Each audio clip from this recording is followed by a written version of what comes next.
hablar de la palabra de Dios. Iba a decir a presentar la palabra, pero es que la palabra no hace falta presentarla, que hay que presentar a la persona, ¿no? Señor, te damos gracias por esa palabra que estudiamos, que leemos, que es viva y eficaz, Señor, y más cortante que toda espada de doble filo. Y queremos pedirte que en esta mañana tú nos hables, Señor, a todos nosotros conforme a nuestra necesidad, Señor. Te suplicamos que seas tú el que hables, Señor, y el que hable hasta lo más recóndito y escondido de nuestro ser, Señor. Gracias te damos en tu nombre, Jesús. Amén. En esta mañana me gustaría ver una de las historias más bellas que encontramos en el Nuevo Testamento.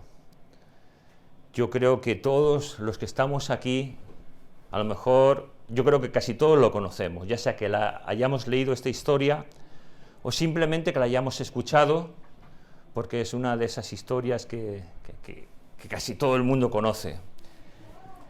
Y es la de Jesús cuando va y está caminando sobre las aguas. Todos las conocemos, ¿verdad? Yo no sé si a ti te hubiese gustado andar sobre las aguas. De los apóstoles, solo uno ha sido el que ha andado sobre las aguas. Y yo no sé si tú o a ti te gustaría el haber estado con Jesús en ese momento y andar sobre las aguas. ¿Sí? ¿Te hubiese gustado a lo mejor? Sí, sois muy valientes los que decís que sí. Pero ¿sabes una cosa? Si quieres andar sobre las aguas, tienes que saltar afuera de la barca. Y eso es lo que me gustaría hablar en esta mañana. La verdad es que al conocer esta historia de Jesús, que andaba sobre las aguas, que la encontramos en el relato de Mateo, yo creo que muchas veces no sé si todos os dais cuenta de que cuando leéis la palabra de Dios muchas veces te pone, si estás en el libro de Mateo, te pone arriba del capítulo o en cierta parte de los versículos donde aparece en los otros evangelios. ¿Sí? ¿Has visto esto en tu Biblia? ¿Sí? Bueno, si no lo has visto ahora te lo digo. Sale y es por eso que está ahí. Y la verdad que en esta historia de Jesús andando sobre las aguas se nos habla en 2 libros más del Nuevo Testamento, en 2 evangelios más. Parece mentira que muchas veces no nos damos cuenta, encasillamos a Jesús andando de una manera sobrenatural sobre las aguas, pero cada uno de los relatos en los que también aparece en el libro de Marcos y en el libro de Juan, se está poniendo esa historia de una manera distinta, pero maravillosa, que complementa el total de la historia.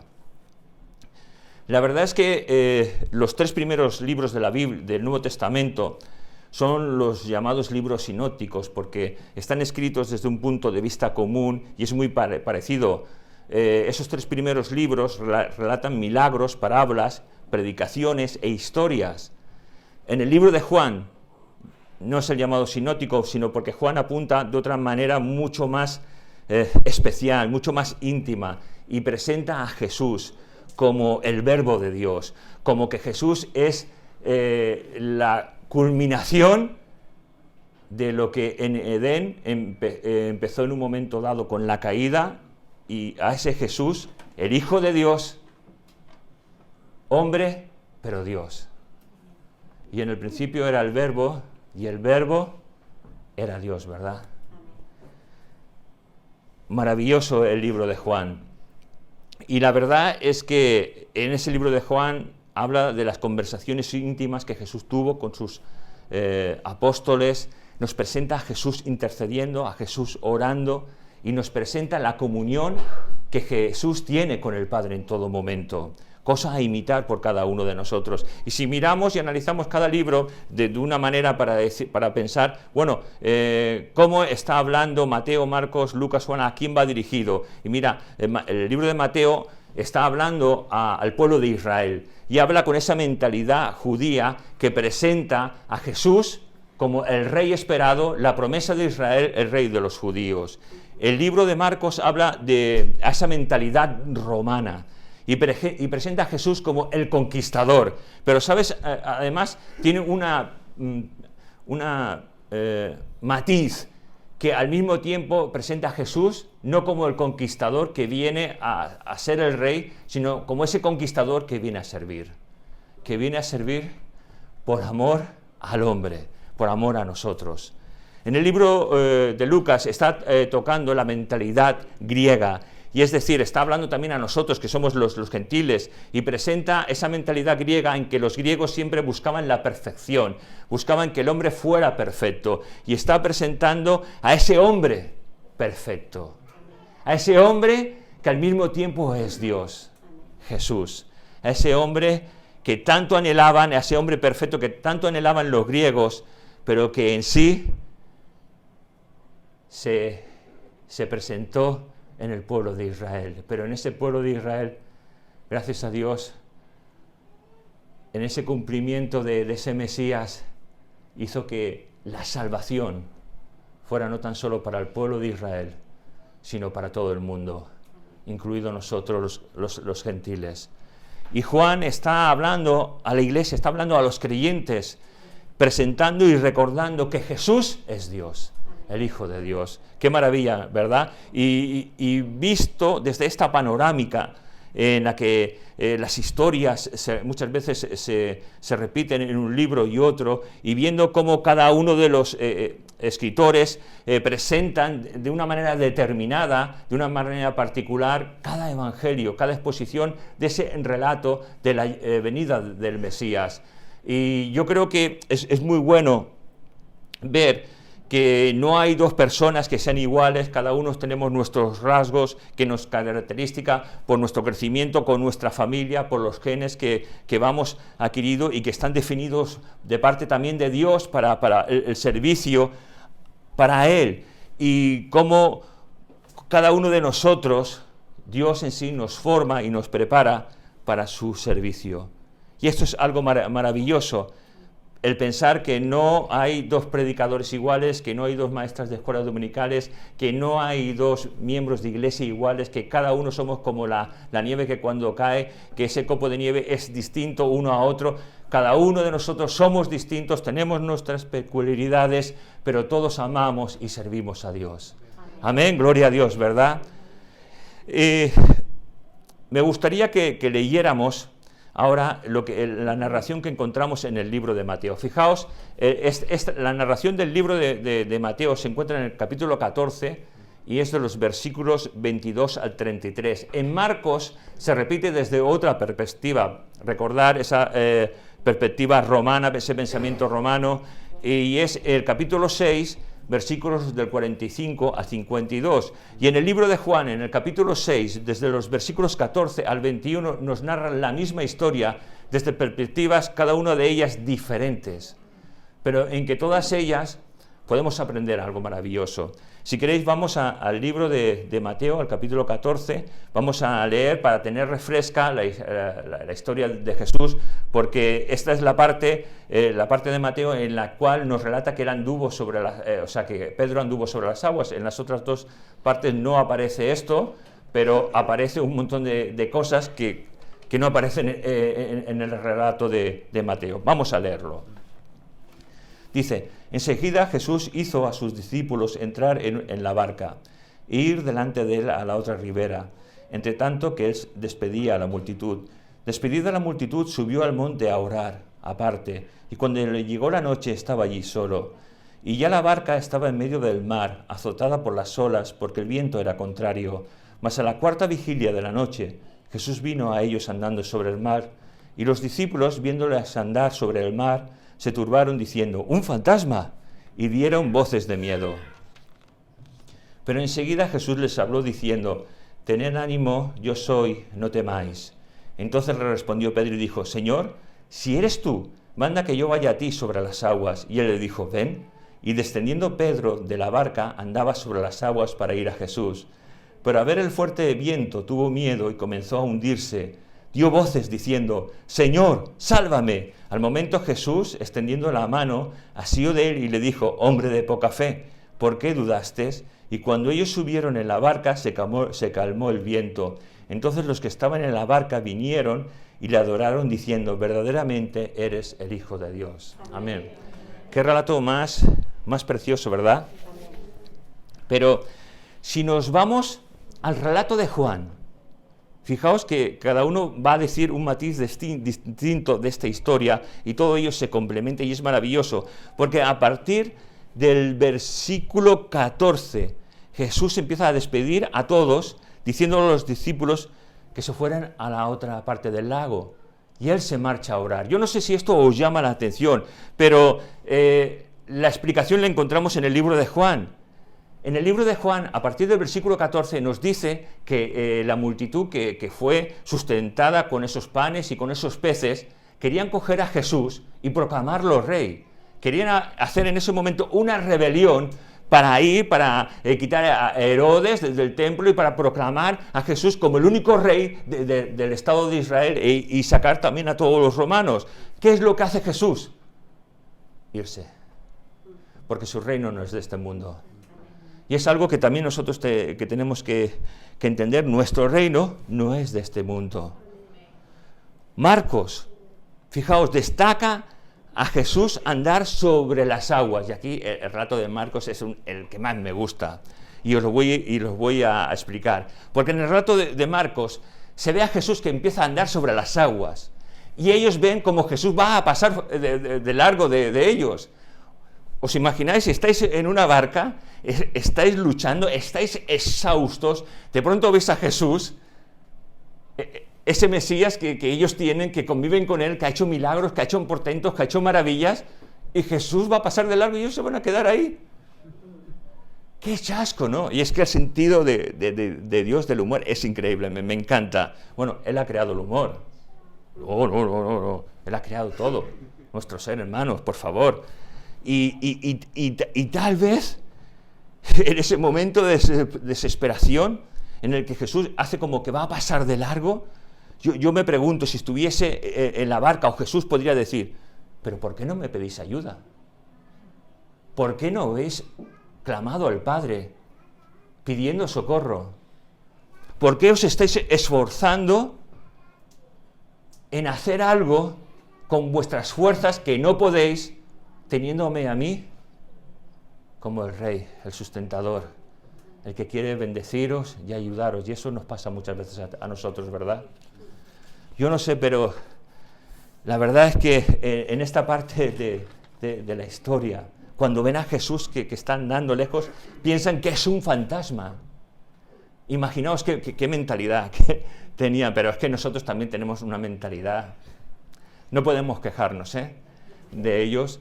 Y fijaos que la expresión que se utiliza es que cuando ven a Jesús y creen que es un fantasma, es que estaban aterrados.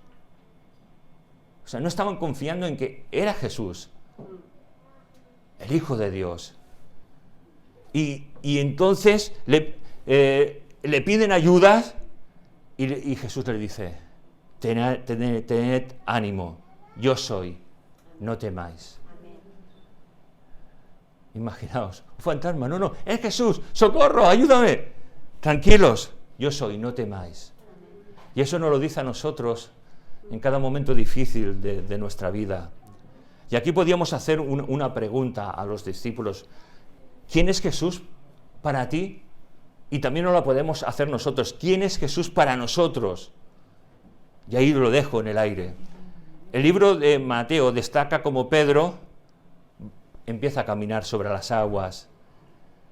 Y viendo todo este panorama maravilloso de estos tres relatos en los cuales van destacando cosas distintas de las cuales aprendemos, lo primero que me gustaría destacar es lo que se destaca en los tres relatos, que Jesús se va al monte a orar. Como he dicho, y es que a Jesús no le interesa la grandeza de este mundo. Él vino para reconciliar al hombre con Dios. Él vino a cumplir la voluntad de Dios. Él lo que más amaba era relacionarse con el Padre. Eso es lo que más satisfacción le daba a Jesús. Y eso es algo que está plasmado para que tú y yo aprendamos.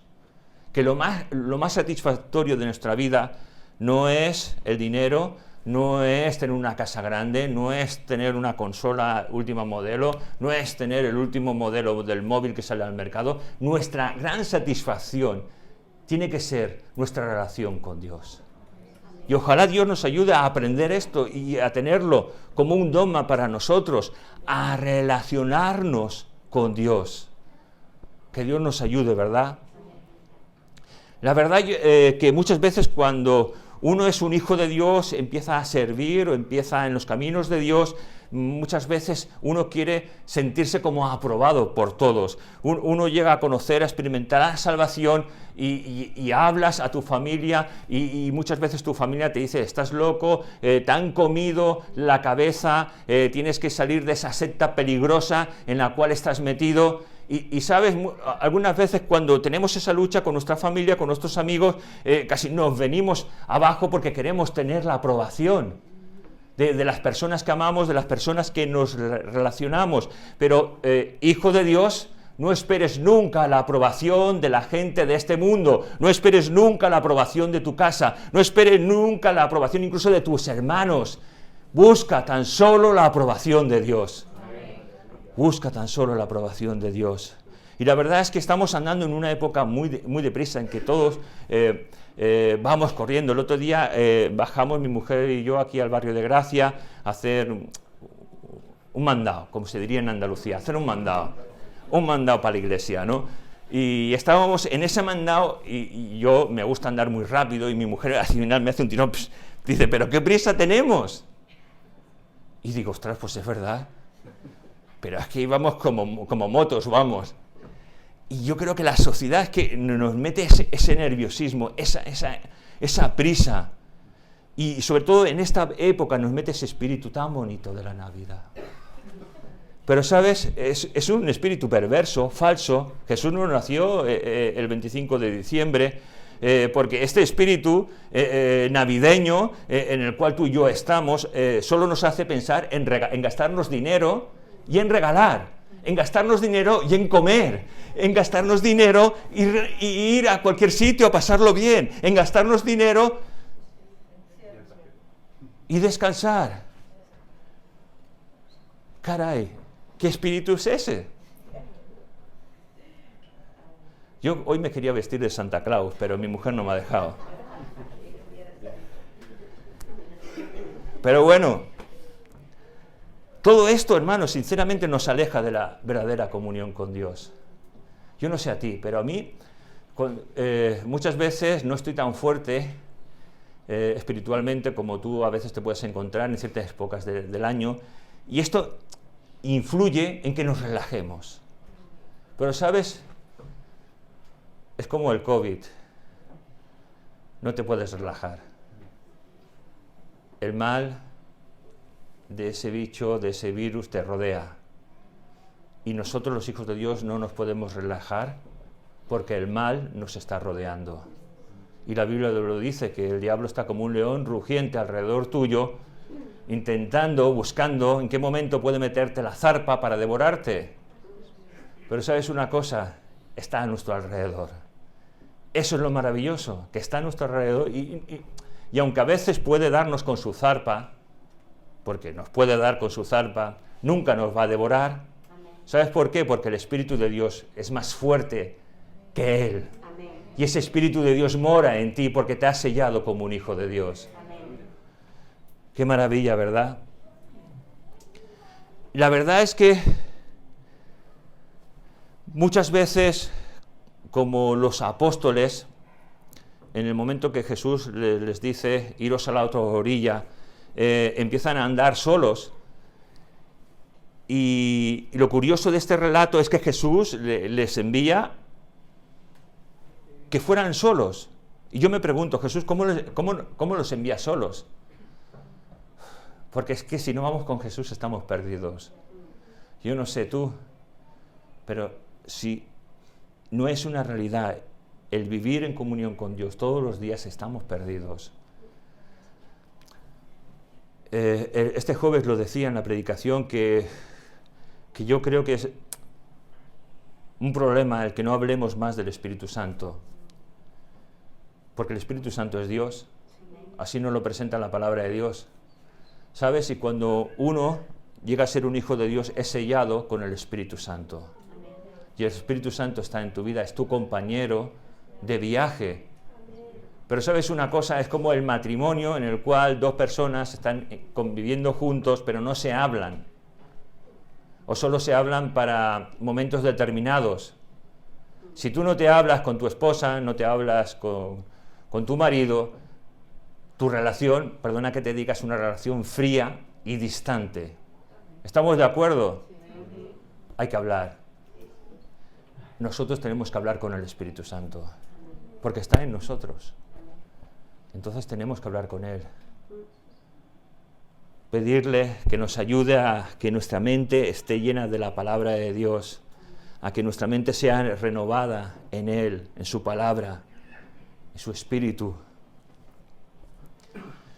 Yo creo que si andamos solos, ya sea porque queremos vivir la vida como el hijo pródigo en su momento lo quiso hacer, ya sea por rebeldía, ya sea por insensatez, ya sea porque puedo llegar a pensar que si vivo una vida plena del Espíritu, una vida de comunión con Dios, voy a tener que dejar ciertas cosas con las cuales convivo y que me gustan. Es así, ¿verdad?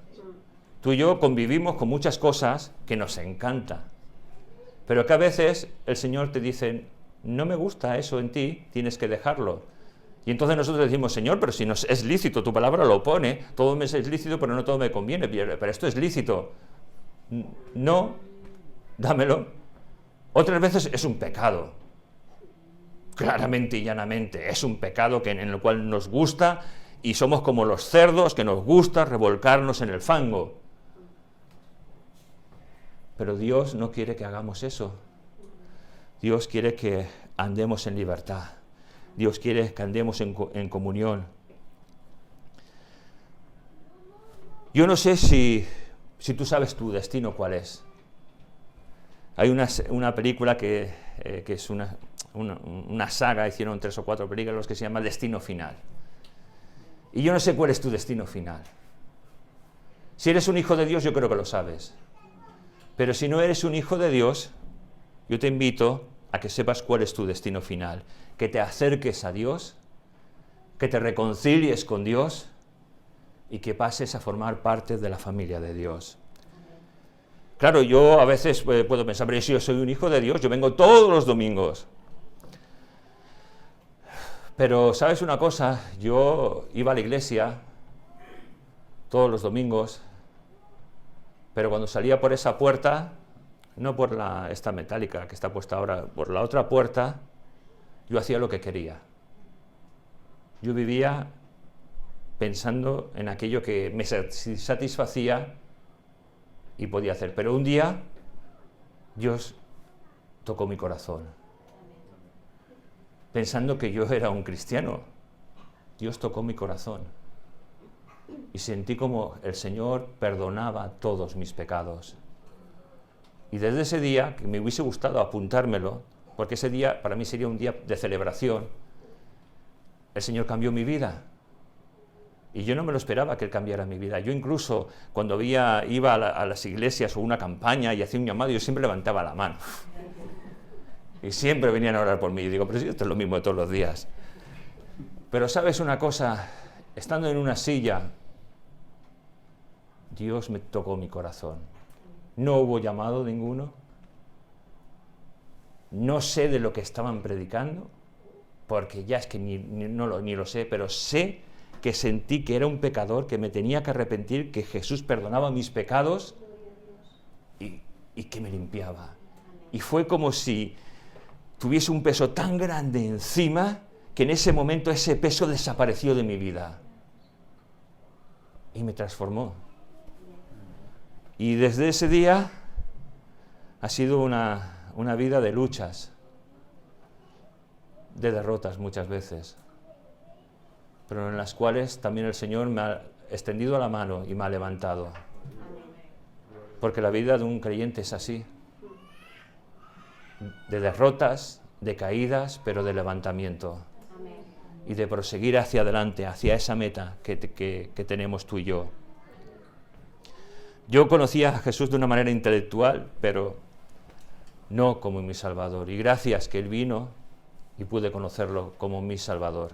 Amén. Si no lo conoces, ojalá Dios se revele a tu vida en este instante o se revele en otro momento de tu vida y puedas experimentar a Dios como tu Salvador. ¿Sabes? Porque es que inclusamente podemos venir a la iglesia. Incluso yo creo que a veces uno se puede enamorar de una chica o de un chico de la iglesia, puede intentar hacer la profesión de fe, puede bautizarse, puede venir a la iglesia y no ser un hijo de Dios. Hacer todo eso simplemente por amor hacia una persona. ¿Te parece esto normal lo que estoy diciendo? ¿No? ¿Creéis que sí, que no? Claro que sí. ¿Y no ser un hijo de Dios o una hija de Dios? Si es así, acércate a Dios. Hoy es día de salvación. No esperes ni un momento más porque no sabemos el tiempo que tenemos de vida tú y yo. Por lo tanto, acércate a Dios, búscale y pídele que te haga ser un hijo de Dios. Mira, en todo este relato, otra de las cosas que más me gusta es que ellos pensaban que estaban solos en la barca. En ese trauma que estaban sufriendo en ese momento. Pero ¿sabes una cosa? Jesús los estaba viendo. Yo no sé si los estaba viendo de una manera visible o sobrenatural.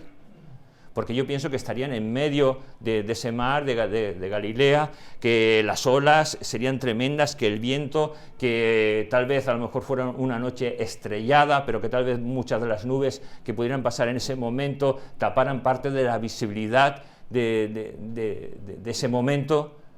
Pero Jesús los estaba viendo. ¿Sabes, hijo de Dios? Jesús nos está viendo siempre. Siempre nos está viendo y está atento a lo que nos pasa, y está atento a cómo vivimos, y está atento a nuestras necesidades, y está atento a nuestros momentos de dolor, de peligro, de angustia, está atento.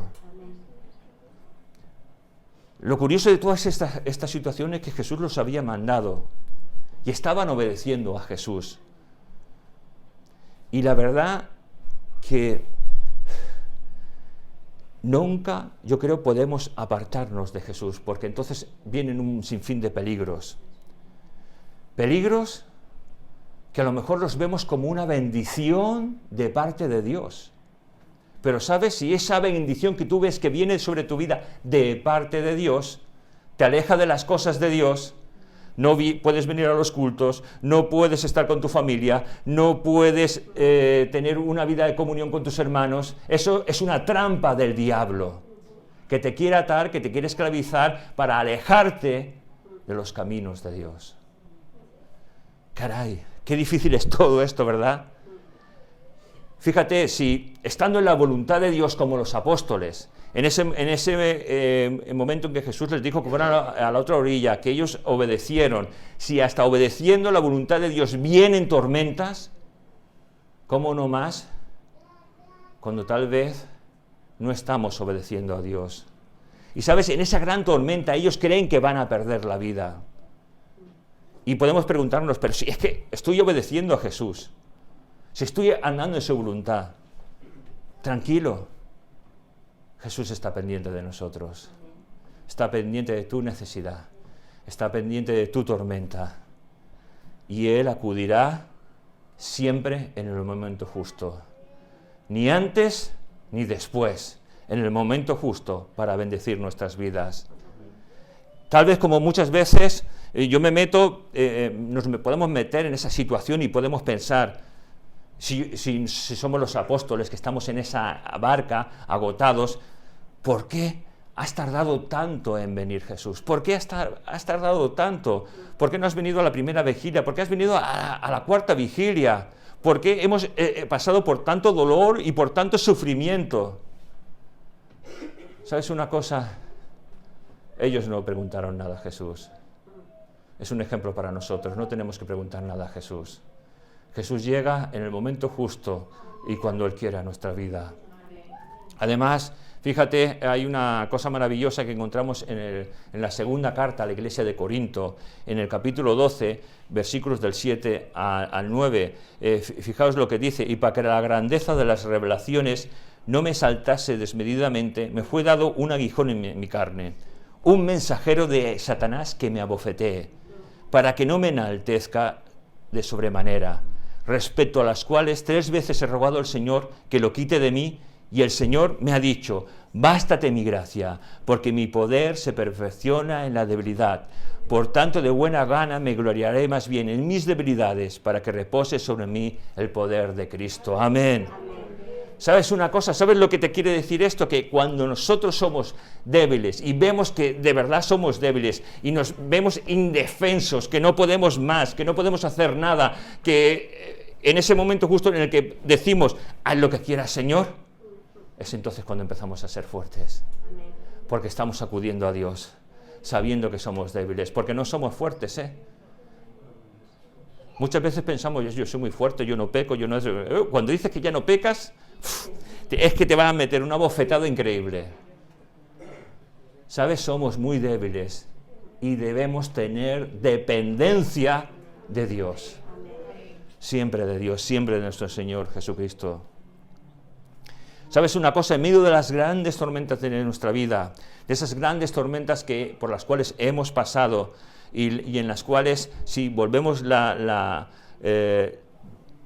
volvemos nuestros recuerdos y vemos cómo hemos podido afrontar eso, podemos ver la misericordia tan grande que ha tenido Dios, cómo nos ha sostenido, cómo nos ha sustentado, cómo hemos podido decir: Señor, si es que esto no hay quien lo hubiese aguantado, pero con tu ayuda lo he podido soportar.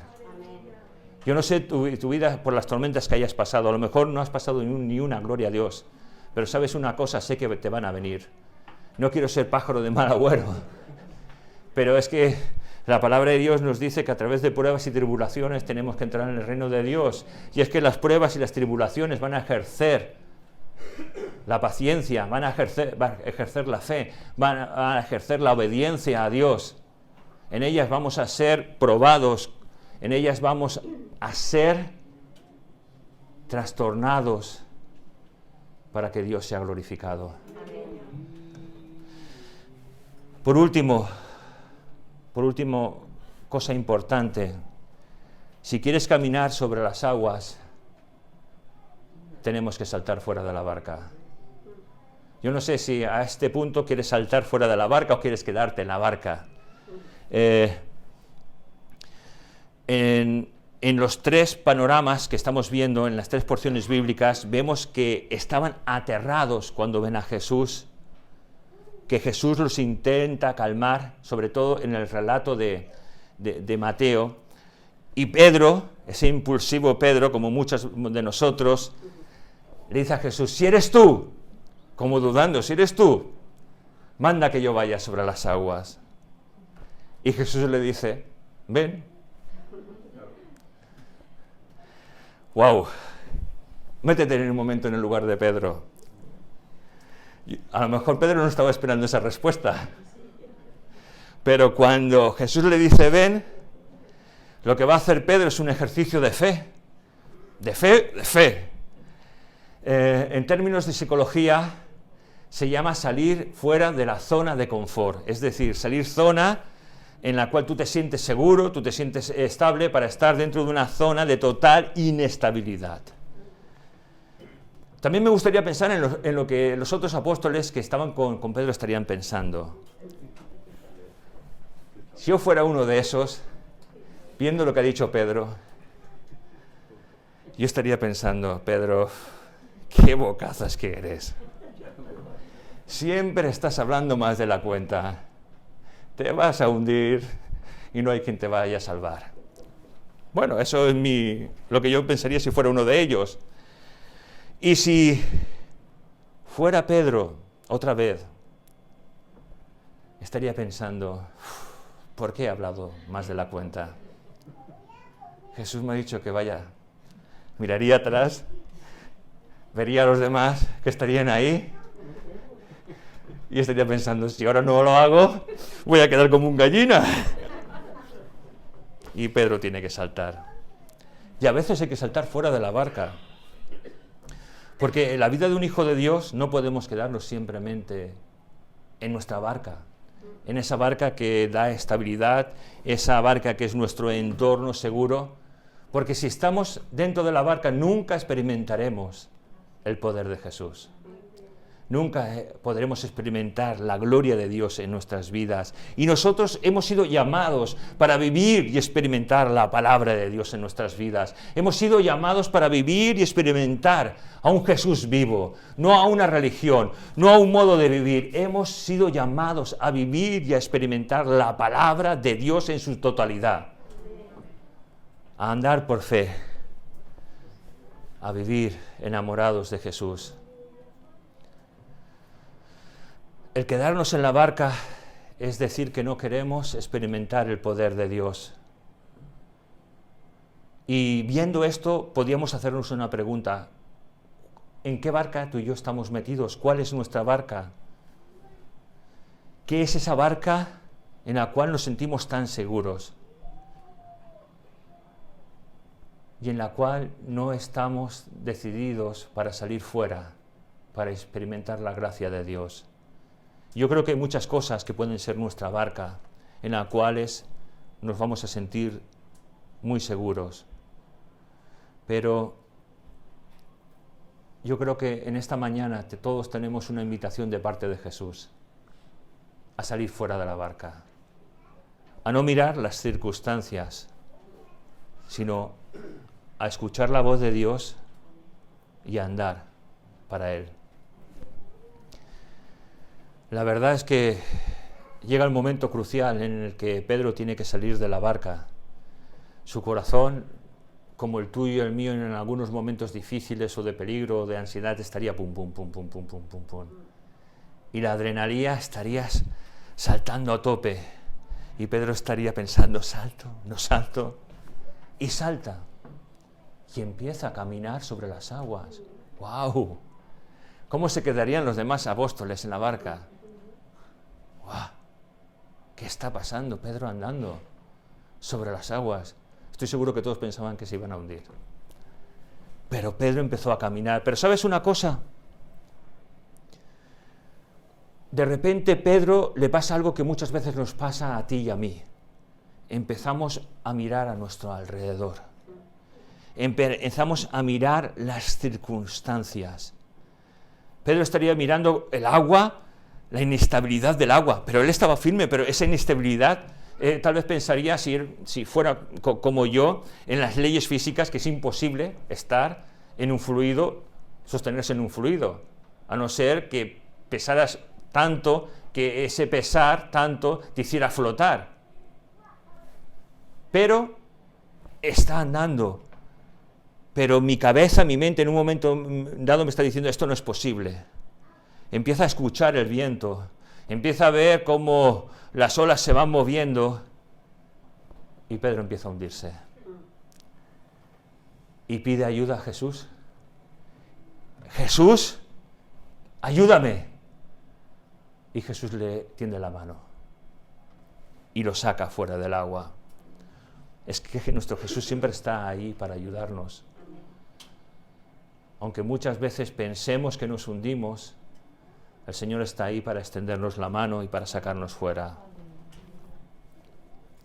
¿Cuántas circunstancias pasamos tú y yo de miedo, de angustia, en las cuales nos hundimos porque no estamos mirando a Jesús, estamos mirando las circunstancias? Y sabes, cuando tú y yo empezamos a mirar las circunstancias, muchas veces se lo hacemos pasar mal a las personas que nos rodean. Se lo hacemos pasar mal a nuestros cónyuges, se lo hacemos pasar mal a nuestros hijos, lo hacemos pasar mal porque nos angustiamos y transmitimos la angustia y transmitimos el temor, en vez de acudir a Jesús para decirle, Señor, ayúdame. Y Él te va a ayudar, no lo dudes. Él es nuestro Padre. Y ningún padre quiere cosas malas para sus hijos, ¿verdad? ¿O sí? ¿O tú quieres algo malo para tu hijo? ¿Sí? Ah, No queremos nada malo para nuestros hijos. Recapitulando un poco, quiero acabar ya con esto. ¿Sabes una cosa? Los hijos de Dios, y esto es maravilloso, fracasamos y nos hundimos. Y tú puedes pensar, ¿por qué es maravilloso? Porque nos damos cuenta de nuestra debilidad, acudimos a Dios y Dios nos levanta. Dios nos restaura. Si no fracasáramos, si no nos hundiéramos muchas veces, nunca experimentaríamos el amor, la gracia y la misericordia de Dios en nuestras vidas. Y por ello podemos experimentar todo esto. No es que queramos, porque no nos gusta hundirnos por lo que sea ni fracasar, pero lo que sí sabemos es que todo lo que nos pasa es para bien nuestro, para que Dios sea glorificado en nuestras vidas. Otra cosa que veo también en esta situación es que los hijos de Dios aprendemos a esperar y a ejercer la paciencia. Yo no sé si tú eres paciente, tranquilo, persona de paz. Si lo eres, gloria a Dios. Si no lo eres, lo que vas a tener que aprender. Pero lo vas a aprender. Ya sea a las buenas o a las malas, pero lo vamos a aprender. Mejor que sea a las buenas, es mi consejo. A las malas, pues bueno, pues lo aprenderemos de una manera mucho más efectiva a lo mejor, pero lo aprenderemos y gloria a Dios por ello. Y la última cosa es que los hijos de Dios tenemos que aprender a saltar afuera de la barca y no a quedarnos dentro. Y esto fue una experiencia tremenda que solamente Pedro pudo experimentar. Y esta experiencia de saltar fuera de la barca la experimentan muchos hijos de Dios y hay otros muchos que no. Que Dios nos ayude a poder experimentar todos nosotros esto. Saltar fuera de la barca para andar con Jesús, para vivir experimentando el poder de Dios en nuestras vidas. Y concluyendo, hermanos, ¿a qué esperamos para saltar fuera de la barca? Vamos a orar. Señor, gracias por esta lección tan maravillosa que aprendemos de tu parte, Señor. Y nos vemos que estamos ahí tan temerosos muchas veces en nuestra barca, en esa zona de confort, en esa zona segura, en la cual creemos que es segura, Señor, pero te pedimos que tú nos ayudes, Señor, a vivir, a experimentar tu palabra, Señor. Devuélvenos ese primer amor, Señor, ese primer entusiasmo con el cual vivíamos, Señor, para servirte, para adorarte, Señor, para andar en tus caminos, Señor. Señor, te anhelamos, te amamos, Señor, y te pedimos que nos ayudes a vivir y a experimentar tu palabra, Señor. Gracias te damos en tu nombre, Jesús. Amén. Amén. Que el Señor nos bendiga.